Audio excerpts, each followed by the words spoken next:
Capítulo 9.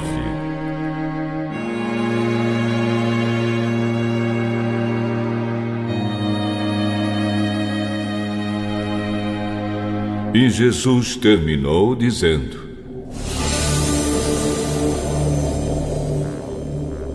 Eu afirmo a vocês que isto é verdade.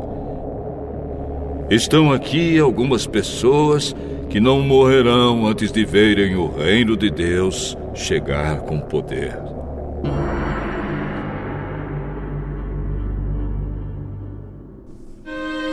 Seis dias depois, Jesus foi para um monte alto, levando consigo somente Pedro, Tiago e João.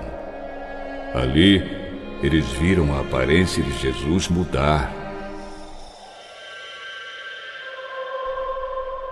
A sua roupa ficou muito branca e brilhante, mais do que qualquer lavadeira seria capaz de deixar.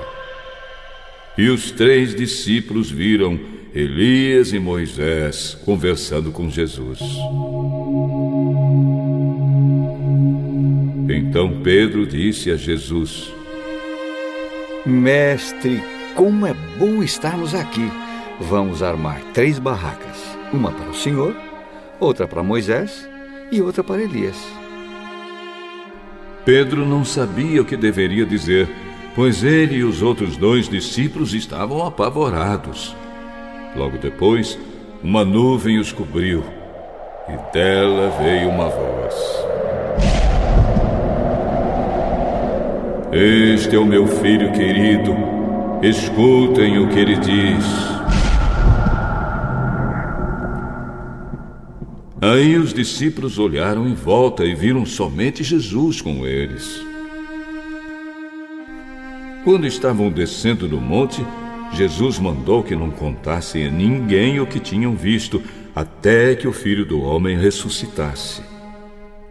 Eles obedeceram à ordem, mas discutiram entre si sobre o que queria dizer essa ressurreição. Então perguntaram a Jesus: Por que os mestres da lei dizem que Elias deve vir primeiro? É verdade que Elias vem primeiro para preparar tudo. Mas por que é que as Escrituras Sagradas afirmam que o Filho do Homem vai sofrer muito e ser rejeitado? Eu afirmo a vocês que Elias já veio e o maltrataram como quiseram, conforme as Escrituras dizem a respeito dele.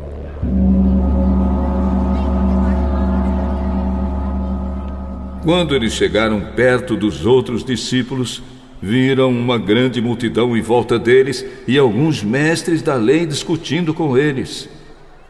Quando o povo viu Jesus, todos ficaram admirados e correram logo para o cumprimentarem. Jesus perguntou aos discípulos: O que é que vocês estão discutindo com eles?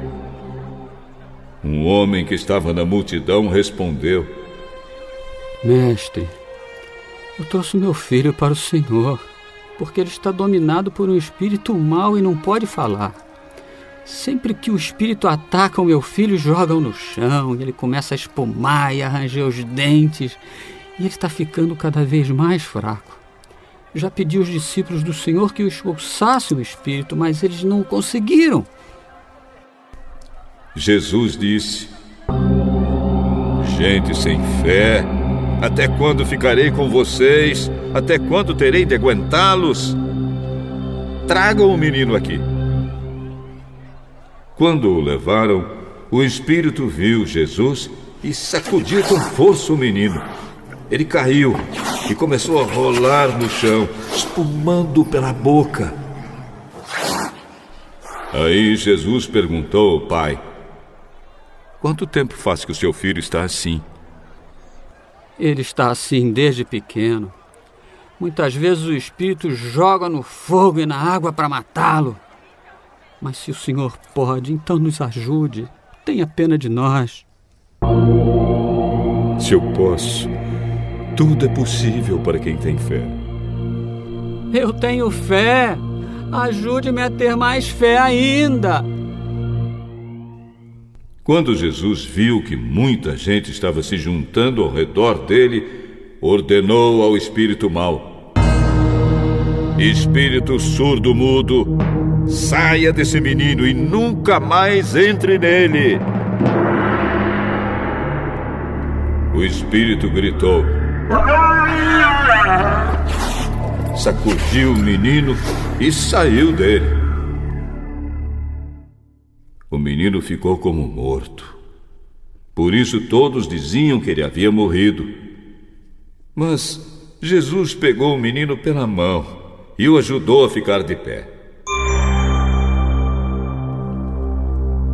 Quando Jesus entrou em casa, os seus discípulos perguntaram a ele em particular: por que foi que nós não pudemos expulsar aquele espírito? Este tipo de espírito só pode ser expulso com oração.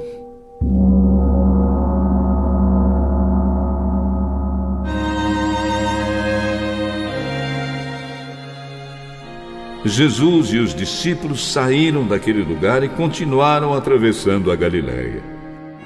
Jesus não queria que ninguém soubesse onde ele estava, porque estava ensinando os discípulos. Ele dizia a eles: o Filho do Homem será entregue nas mãos dos homens, e eles vão matá-lo, mas 3 dias depois ele ressuscitará.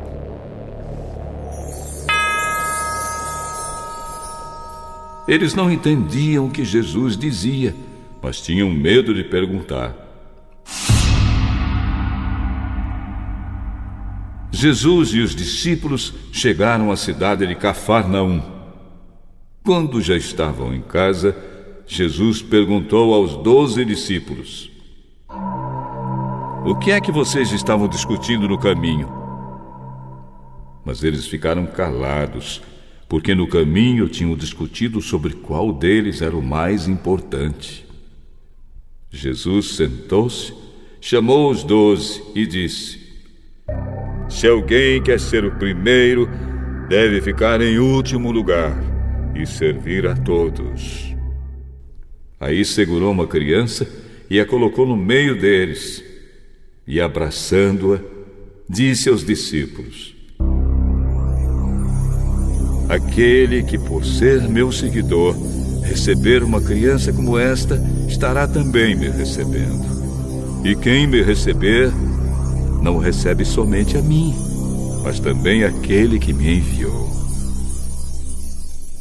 João disse: mestre, vimos um homem que expulsa demônios pelo poder do nome do Senhor, mas nós o proibimos de fazer isso porque ele não é do nosso grupo. não o proíbam, pois não há ninguém que faça milagres pelo poder do meu nome e logo depois seja capaz de falar mal de mim. Porque quem não é contra nós é por nós. Eu afirmo a vocês que isto é verdade. Quem der um copo de água a vocês, porque vocês são de Cristo, com toda certeza receberá a sua recompensa. Quanto a estes pequeninos que creem em mim, se alguém for culpado de um deles me abandonar, seria melhor para essa pessoa que ela fosse jogada no mar com uma pedra grande amarrada no pescoço.